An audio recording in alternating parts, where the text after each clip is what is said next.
Bonsoir à toutes et à tous, heureux de vous retrouver pour la tranche info en direct sur votre antenne Canal 10 Télévision, avec au programme de cette soirée l'info 10, le journal local et régional qui sera suivi du focus, une heure de débrief avec nos observateurs du mardi, les membres de l'association WeBash. On parlera de la faillite d'une des banques de la Silicon Valley, ce sera après la coupure pub de 19h, mais pour l'instant place au JT.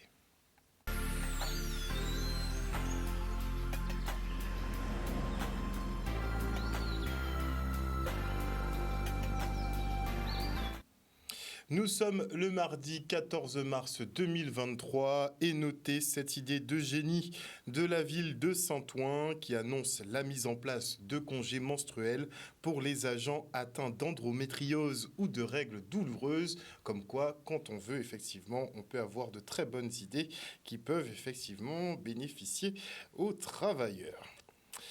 Et vous avez constaté que la sécheresse frappe notre archipel et pas qu'un peu. Dans le Nord Grande Terre, la situation est particulièrement délicate pour les agriculteurs dont les productions sont menacées par le manque d'eau. Pour éviter le drame, la région entend ouvrir le barrage de Moreau et libérer le liquide précieux.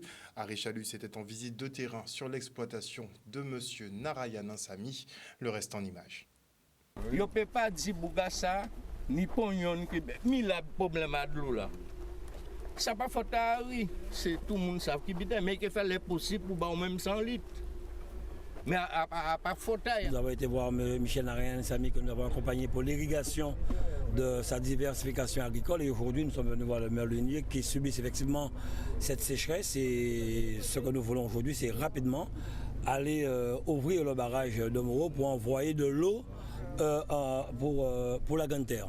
Donc j'ai dû appeler le préfet pour savoir si tout était OK concernant l'ARS et l'ADL. Il m'a dit que tout est OK. Cet après-midi, il y aura des essais.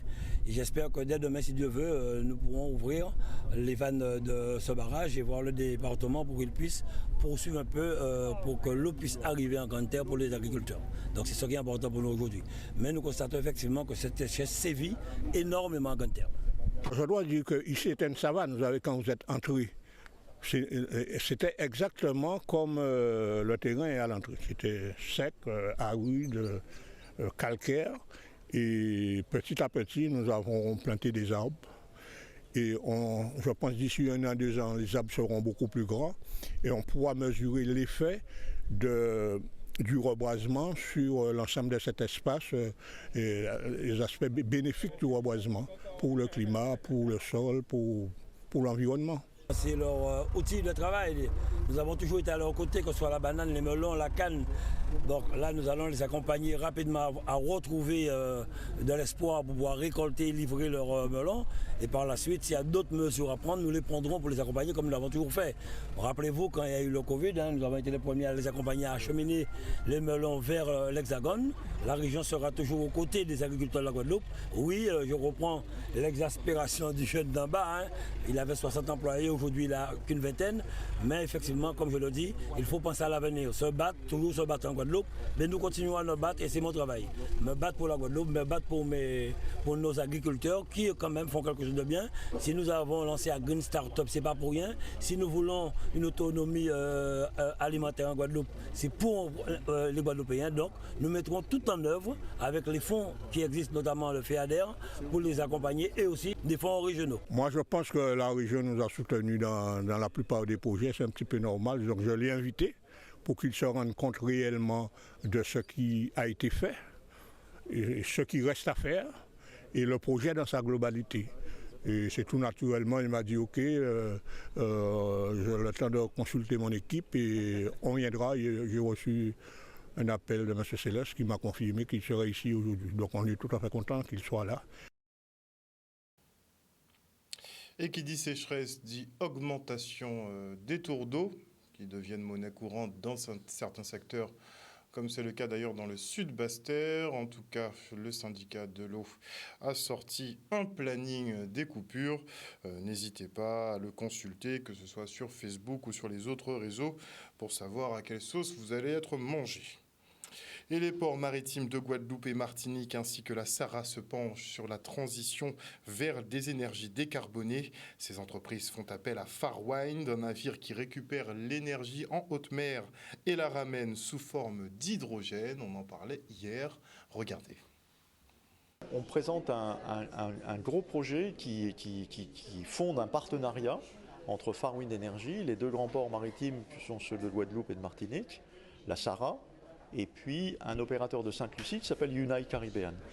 Ce projet vise à étudier spécifiquement comment, à partir d'une technologie qui est la technologie clé de Farwind Energy, on va arriver à décharger et distribuer de l'hydrogène dans les ports. Mais en amont de ça, il y a la technologie de Farwind Energy qui est celle qu'on appelle un navire énergie. C'est un navire qui a été conçu pour aller récupérer l'énergie du vent en haute mer et la ramener à terre sous forme stockée, et pour ce qui concerne ce dont nous parlons aujourd'hui, sous forme d'hydrogène. Il s'agit d'énergies nouvelles qui seront soumises à des régimes d'autorisation, et donc nous devons défricher, l'ensemble de ce schéma-là. C'est un de nos sujets. Le deuxième sujet, c'est d'étudier les retombées socio-économiques du projet et d'essayer de trouver des débouchés autour de notre plateforme portuaire. La région Guadeloupe reste très attentive aux initiatives qui marquent par sa présence l'intérêt du développement sur le sujet de l'hydrogène qui présente une opportunité. La Guadeloupe est le territoire idéal pour ça. Pourquoi ? Parce qu'en Guadeloupe, autour de la Guadeloupe, il y a du vent, on appelle des alizés. Et il y a un besoin très fort d'une énergie décarbonée, parce que la Guadeloupe, comme la Martinique, comme les îles des Caraïbes au sens large, sont des ensembles qui ne sont pas reliés à un réseau continental, donc dans lequel aujourd'hui l'énergie est très carbonée. En Guadeloupe, 75% de l'électricité c'est fait à partir du pétrole et quasiment 100% du reste c'est du pétrole. Donc il y a un grand besoin de décarboner l'énergie, et le vent est une énergie quasiment illimitée à l'échelle de la Guadeloupe pour le faire. Et ce vent, si on va le chercher en haute mer, on n'occupe pas l'espace public, donc on n'embête pas les pêcheurs, on n'embête pas les riverains, on n'empêche pas d'autres occupations qui pourraient être celles d'acteurs sur l'île. Et n'oublions pas que Gérald de Bougré nous a déjà présenté la meilleure opportunité en matière de production énergétique, à savoir la production d'hydrogène vert à partir de la géothermie. Et comme nous sommes entourés d'eau, nous avons toutes les conditions réunies pour produire effectivement une énergie verte à moindre coût qui pourrait nous être enviée de par le monde. Et notez que Cap Excellence et l'établissement public foncier signent une convention en vue du programme de rénovation urbaine de la zone de Vieux-Bourg-Abîme. Entre 2023 et 2026, la collectivité et l'EPF procéderont à la démolition de l'école Jean Zébus ainsi que 112 logements du secteur. Dans le même temps, une opération de relogement est effectuée. Et pour que tout se passe bien, Cap Excellence s'appuie sur une charte signée avec tous les partenaires, mais vous le savez, quand on a passé toute sa vie quelque part, effectivement, ça peut être très compliqué de devoir se déplacer et il y a quand même quelques plaintes à ce niveau. Et maintenant, je reçois Catherine Moueza qui nous présente son ouvrage Transport de cases à Prescottville. Bonsoir, Madame Moueza. Bonsoir, Harold. Alors, hasard du calendrier, on dira. Ce matin, vous étiez d'ailleurs effectivement à cette signature de convention entre Cap Excellence et l'établissement public foncier. Donc, pas mal de familles guadeloupéennes vont être déplacées. C'est la thématique justement que vous traitez dans votre livre de manière plus rétrospective, puisque vous parlez de ce que nos parents, nos grands-parents ont vécu. Oui. Pourquoi avoir choisi ce thème ? Alors moi, j'ai choisi ce thème il y a très longtemps parce que tous les témoignages que nous avons, ils sont très techniques. C'est plutôt les architectes, les urbanistes de l'époque ou encore d'aujourd'hui qui parlent de la rénovation, les nouveaux logements, etc. Or, on n'a jamais le ressenti de la population. Et on a, à partir de cette signature de Cap Excellence, des ressentiments. Et on le voit. Et on s'exprime en tout cas sur notre époque beaucoup plus facilement. À l'époque, les gens ne se laissaient faire, mais il fallait se quitter un endroit, aller dans un autre endroit, quitter un mode d'habiter horizontal vers un mode d'habiter vertical. Certains étaient pour, d'autres étaient contre. Mais on n'a jamais eu le ressenti profond de ces familles. Depuis que je fais la promotion du roman Transport de Casa Prescottville, je me rends compte que c'est des blessures qui sont encore ouvertes. Beaucoup de témoignages, beaucoup de personnes sensibles au thème, beaucoup de personnes qui me parlent de leur décasement, mais de leur décasement au profond d'eux-mêmes. C'est pas que quitter la petite case et aller vers un logement à loyer modéré. Pour l'époque, on parle quand même depuis 1959, ça a commencé, le premier décasement, jusqu'en 84. Là, il y a des aménagements ponctuels dans des zones bien précises. On est en train d'uniformiser la ville. Mais toutes les personnes que j'ai rencontrées étaient très, très émues. Très émus. Alors, ceux de la nouvelle génération, eux, ils ne sont pas très, très au courant de tout ça. Donc, ils sont surpris. Ils trouvent ça parfois pittoresque. Et puis, quand ils se rendent bien compte ou quand ils sont très attentifs, ils disent « Mais mon Dieu, c'est ce que ma grand-mère a vécu et qu'elle n'a jamais parlé de ça. » Donc voilà, c'est un sujet qui est encore d'actualité. Transport de Casa Prescottville, ça reste un roman, une histoire. Je parle de mon héroïne, ses filles. Elle aura un enfant avec le grand Norbert qui partira faire la guerre en 40. Il ne reviendra pas malheureusement. Il y a Nina. Et puis, elle part vers la ville même pour trouver un mieux, pour scolariser sa fille, qu'il y ait une autre condition de vie. Et toutes les personnes que j'ai rencontrées lors de mes rencontres depuis la sortie du roman expriment ce même sentiment de réussite, de sortir de cet environnement. Mais ça reste une blessure, ça reste quelque chose de caché. On n'en parle pas, en tout cas, en nouvelle génération. Est-ce qu'on peut parler de déracinement? Est-ce que ces personnes sont senties déracinées? On est quelque part déraciné. On quitte un mode d'habiter horizontal où on avait le petit jardin, où on avait nos bêtes, les poules, les cabris derrière la maison, où on était entre nous. On toquait chez la voisine. Il me manque un petit peu de farine. Est-ce que tu peux m'en donner, etc. Tu parles de l'univers du Lacou, d'ailleurs. Tout à fait. Le Lacou, on était dans un univers complètement fraternel. On était dans un univers de voisinage et vraiment de fraternité. C'est vraiment le mot.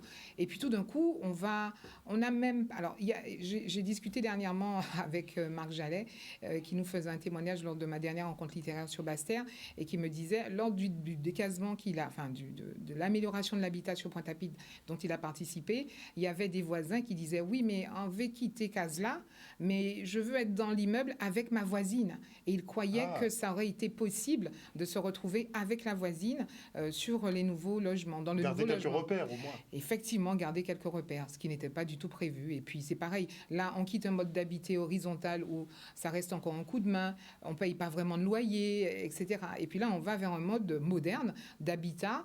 On n'est pas forcément habitué. Voilà, il y a quelque chose, en tout cas, qui se perd. Il y a un nous-mêmes. Moi, je suis tentée de dire qu'on perd. Et est-ce que c'est dommage? Oui, parce qu'on perd quand même on perd une véritable fraternité. Je redis ce mot-là parce que pour moi, il est fort, il est convaincant et il marque bien, en tout cas, cette transition. Et c'est vrai, toutes les personnes que j'ai rencontrées. Alors, ce qui était assez bizarre. En fait, il y avait énormément d'attention lorsque je présentais mon roman. Et puis, lorsque j'avais fini d'intervenir, il y avait Cynthia Fibel qui m'a beaucoup aidée sur ce projet, qui passait le micro. Il n'y avait personne qui voulait parler. Et dès que je disais, on va s'arrêter là, c'est terminé, tout d'un coup, il y avait un attroupement vers moi. Et tout d'un coup, moi, j'ai vu des mamies très émues. J'ai vu, mais vraiment comme si c'était quelque chose qui n'était pas guéri, cette histoire de décasement. Exactement comme quand on parle du Bubidum ou quand on parle de 39-45, quand nos vaillants soldats sont partis, nos vaillants hommes sont partis à la guerre et que quand ils reviennent, ils ont même pas, il n'y a même pas une plaque pour dire qu'un tel de telle commune était morte. Il a fallu attendre très longtemps sous Sarkozy pour avoir ce fameux monument avec les... Voilà, donc je sais pas, il y a quelque chose. Alors, j'ai pas fait exprès, c'est sous forme de roman et tout aussi les personnes que je rencontre me disent, quand on te lit, on lit nous-mêmes. On lit notre vie. c'est pas compliqué à lire. Les c'est phrases. un roman inspiré quand même Tout à fait. de faits réels. Tout à fait. Parce que bon, quand j'étais très jeune, j'ai fait des études de droit immobilier pendant un certain temps. J'étais en stage au Conseil d'architecture et de l'urbanisme avec un directeur de stage qui était feu Monsieur Gunaud. Et il m'avait intégré dans des équipes avec des urbanistes et des architectes. Et on était justement allés, parce que bon, ce sont la population. Hein. C'est un organisme qui reçoit des familles qui souhaitent améliorer leur logement, etc. Et on était allé sur la demande d'une municipalité voir une dame. Et c'est à partir de là que tout ça a commencé. Et je me rappelle, à l'époque, j'étais étudiante. Et quand je suis rentrée à la maison, j'ai dit à maman, on a été voir une dame et elle ne voulait pas quitter son logement. Et elle dit qu'on a posé sa case. Et ma mère me disait, ah ben oui, à l'époque, c'était comme ça. Et à partir de là, j'avoue que mes interrogations, et après, j'ai interrogé aussi mes grandes tantes à l'époque. Alors, je te dis ça, Harold, ça date quand même. Parce que la dernière grande tante que j'ai, elle a 93 ans. Et j'avais posé des questions à l'époque. Et oui, elles m'ont toutes répondu. Mais même pour elles, c'était comme une sorte de libération. Tiens, on parle, je peux dire ce que j'ai vécu. Elles étaient jeunes, bien sûr, mais ben oui, mais à la case, il y avait ça. Dans la case, il y avait ça. Et puis la voisine à côté, quand c'était les premières communions, il y avait ça. Enfin voilà, tout cet univers-là. Tout d'un coup, elles devenaient lumineuses aussi, mes grandes tantes, quand elles me parlaient de cette période-là. Et j'avoue que toutes les interrogations que j'ai eues, et comme bon, j'étais une petite fille, enfin une jeune femme peu réservée, j'avoue que écrire, c'était aussi une passion à partir de ce moment-là. Et c'est vrai que les choses se sont structurées petit à petit, c'est vrai. Ouais. Alors, un livre qu'on peut rapprocher justement à des événements assez actuels, justement, avec cette rénovation urbaine qui continue au fil des années, sur des décennies et des décennies. Donc, c'est plusieurs générations finalement qui se retrouvent à vivre ces déplacements à travers la Guadeloupe. Oui.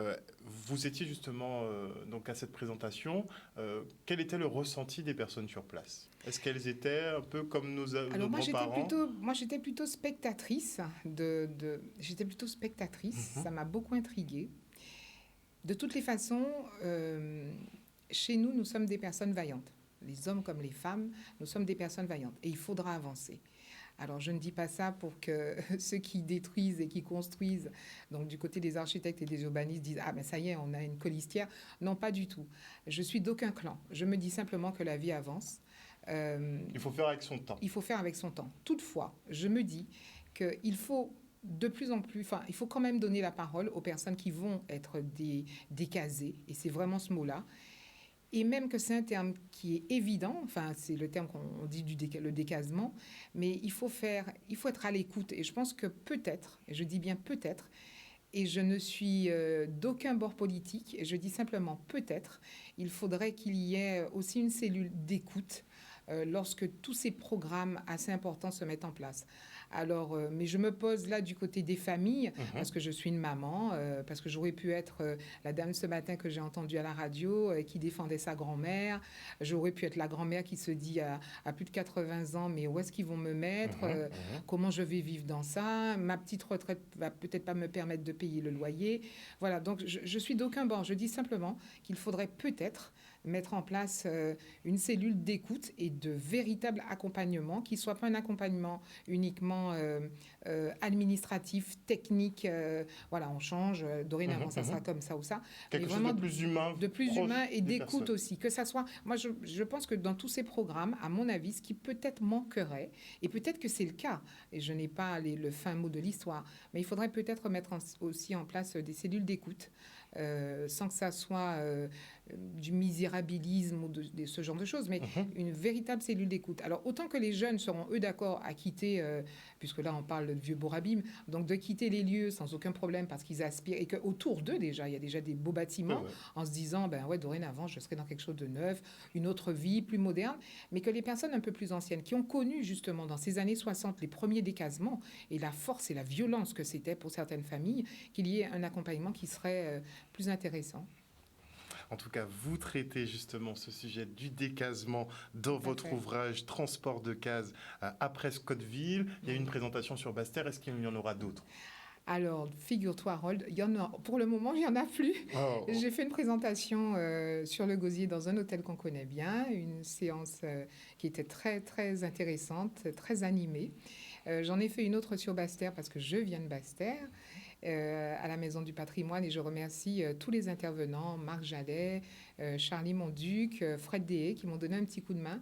Alors, tout le monde me dira, mais qu'est-ce que Fred Deshaies vient faire là-dedans? C'est parce que le grand Norbert, il part à la guerre, et que Fred Deshaies a une super chanson, Sanouillé, qui parle de ces Guadeloupéens, enfin de ces Antillais qui sont partis en dissidence. Et je trouvais que la chanson, en tout cas, elle m'a inspirée au moment de l'écriture et qu'elle devait être là. Alors, pour le moment, je n'ai plus du tout de séance. Autant j'ai fait de la promotion sur ma belle île que j'aime tant, autant là, il faudra bientôt repartir sur l'Hexagone. D'accord. Et sur l'Hexagone, j'ai encore des Antillais qui m'attendent là-bas pour d'autres prestations. On va dire ça comme ça, c'est pas au moment des prestations, mais pour la présentation du livre. Mais je reviendrai, et je remercie aussi, je tiens à remercier notamment Sabrina Ramsamy de Cultura d'Estrelan. Parce que lorsque je l'ai appelée en disant, voilà, mon roman est sorti, est-ce que je pense que tout de suite, elle a mis les choses en place très rapidement. Très bien. Et alors, peut-être qu'il y aura une prochaine dédicace avant la fête des mamans, et je réserve une surprise, parce que ses filles, elle est couturière. Alors, il n'y aura pas que le livre, mais j'aime bien mettre mon livre en résonance avec des petites choses autour. Voilà. Petite surprise à venir. Tout à fait. En tout cas, je vous invite effectivement à prendre connaissance de cet ouvrage, Transport de cases à Prescottville, et rédigé par Catherine Moueza. Merci encore. Merci beaucoup, Harold, pour de votre ton accueil. passage. Et les petits usagers du centre social de Petit-Pérou aux Abîmes ont reçu aujourd'hui leurs instruments de musique. Les 49 petits de 8 à 10 ans bénéficiaires du dispositif d'éducation musicale orchestrale sociale pourront jouer maintenant comme bon leur semble. Regardez. Aujourd'hui, c'est la journée pour remettre officiellement les instruments de musique aux élèves de Petit-Pérou, aux enfants de Petit-Pérou qui ont adhéré au dispositif DEMOS. Alors le dispositif DEMOS qui veut dire dispositif d'éducation musicale, orchestrale et à vocation sociale, qui permet à des enfants qui n'ont pas des activités périscolaires de pouvoir adhérer à un orchestre, puisque l'objectif de ce dispositif, c'est de favoriser la pratique instrumentale et l'adhésion à un orchestre par la suite. Pendant 6 semaines, les enfants ont pu, par le biais d'ateliers chant et ateliers dansés, découvrir en fait tout ce qui pouvait être des paramètres en tout cas de la musique, tout ce qui est les hauteurs, tout ce qui est les sons. Et ça, s'approprier leur corps, parce que c'est avant tout ce qui est important, c'est qu'ils puissent s'approprier leur corps, qu'ils puissent s'approprier leur voix, et qui sera mise au service et qui sera dans le prolongement. Donc, dès l'instant où on a des enfants qui sont ancrés, qui sont bien dans leur corps, qui sont bien dans leur tête, facilement, ils n'auront aucun mal à ensuite accéder à l'instrument. Parce qu'il faut qu'ils puissent chanter les phrases musicales, ils puissent éprouver le geste musical. Ici, dans notre cas, on a des flûtistes et des clarinettistes. Et toute l'approche de ces 6 semaines leur a permis déjà de se préparer à recevoir ces instruments. On se retrouve avec plusieurs instruments et le but, c'est de nouer un collectif humain aussi et qui aille au-delà de l'aspect musical. C'est quand même 49 enfants de la ville des Abîmes qui ont adhéré au dispositif. Ce sont des enfants de 8 à 10 ans. Et l'objectif, c'est vraiment développer l'épanouissement personnel de l'enfant et surtout dire aux enfants des secteurs, des zones prioritaires et rurales qui peuvent, lorsqu'ils sont motivés, lorsqu'ils sont déterminés à pouvoir réussir et surtout assurer un développement personnel des enfants de Petit-Pérou. J'espère simplement que ce dispositif, puisqu'on est quand même à la 2e édition du dispositif, qu'il y ait une troisième édition et que d'autres enfants, puisque c'est réservé aux 8-10 ans de Petit-Pérou, puissent également adhérer à ce dispositif pour assurer leur épanouissement personnel. Et on part tout de suite pour le concours Outre-mer Handi-Danse et on adresse nos félicitations à tous les participants qui se sont donnés pour leur public et le jury. Regardez. Une beauté spéciale qu'a dégagé là. Et puis des jours. Tignon,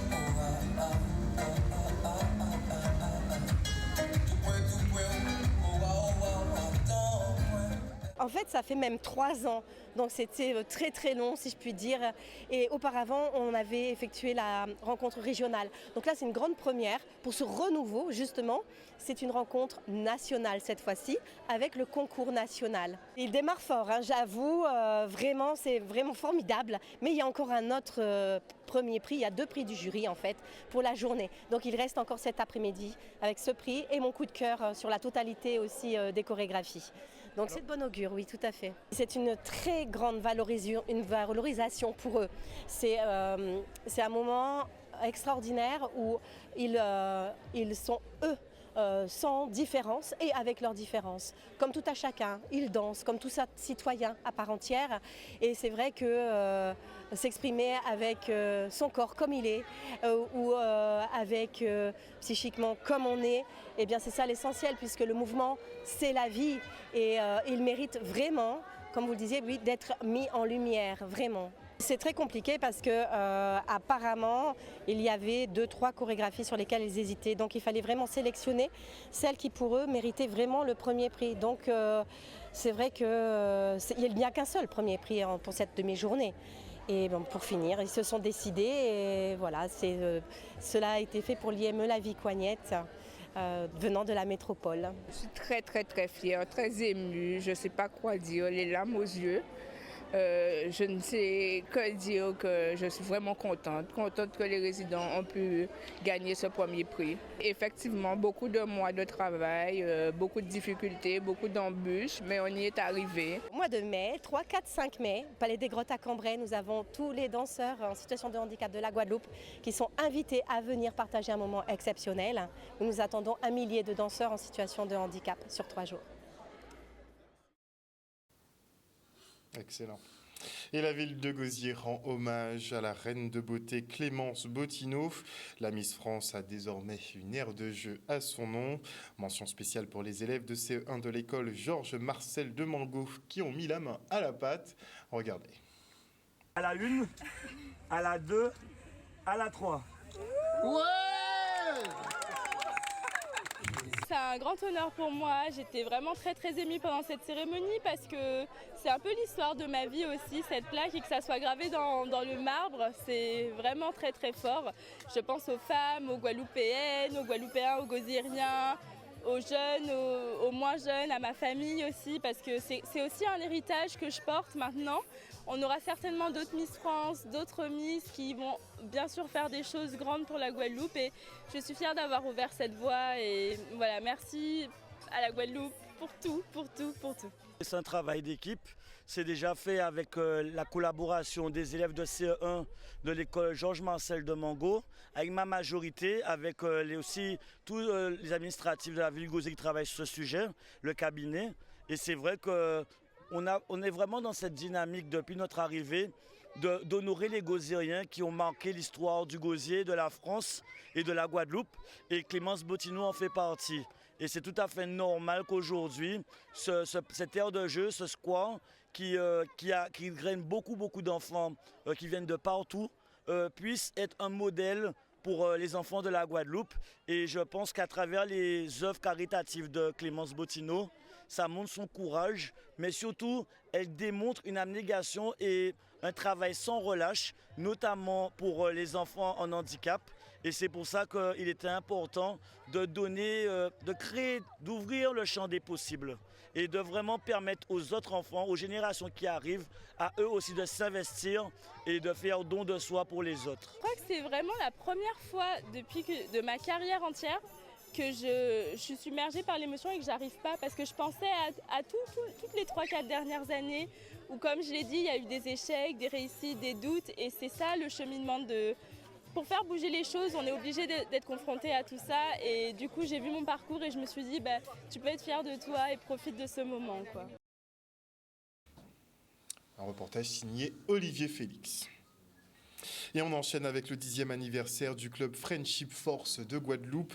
Les membres de cette association promeuvent l'amitié entre les peuples et organisent des rencontres de par le monde grâce à des séjours chez l'habitant. Une formule simple qui plaît et rapproche des étrangers en quête de compréhension de l'autre. Regardez. La conférence débat que nous initions aujourd'hui a pour thème développement de l'amitié, bénévolat et solidarité. Cette conférence s'inscrit dans le cadre de notre 10e anniversaire. La Friendship Force, mon mari et moi sont membres de ce groupe depuis 25 ans et nous avons voyagé, visité 35 pays. Guadeloupe est parmi un des 35. Et mon relation avec le Friendship est beaucoup plus profonde grâce à mon désir d'apprendre le français. Notre marraine, c'est Karen Devonish Masuta. Elle nous vient de Toronto au Canada. Karen a participé en 2017 et 2018 à 2 échanges particuliers que nous avons eus entre le Canada et la Guadeloupe. Moi, j'ai appris de cette initiative qu'ils ont proposée aux familles canadiennes de participer à un programme d'échange entre les familles, d'avoir l'occasion pour mes enfants de fréquenter une école en Guadeloupe, de vivre en français. Et puis, bien sûr, j'ai accepté cette invitation. Et là, grâce à cette expérience avec Friendship Force, moi, j'ai trouvé que mes enfants, ils ont vécu une expérience, ils ont appris d'une autre culture, ils ont amélioré leurs compétences langagières. Et aussi, on a tissé vraiment les liens, on a créé des relations durables qui vont être pour la vie parce qu'une de nos familles ont eu l'occasion même de nous rendre visite au Canada et on avait hâte de les revoir pendant cette visite-ci. Vous imaginez bien la joie qu'elle a eue en tant que professeure d'être reçue par un professeur de Guadeloupe et son expérience a été d'autant plus enrichie parce qu'elle a pu participer à des cours avec sa famille d'accueil. Voilà, chers téléspectateurs, nous sommes arrivés au terme de ce journal. Merci pour votre fidélité à ce programme. N'oubliez pas que sur Canal 10 Télévision, vous faites l'information que nous diffusons. Le JT revient demain à 18h30. Une bonne soirée à l'écoute de nos programmes. Bisous tout le monde.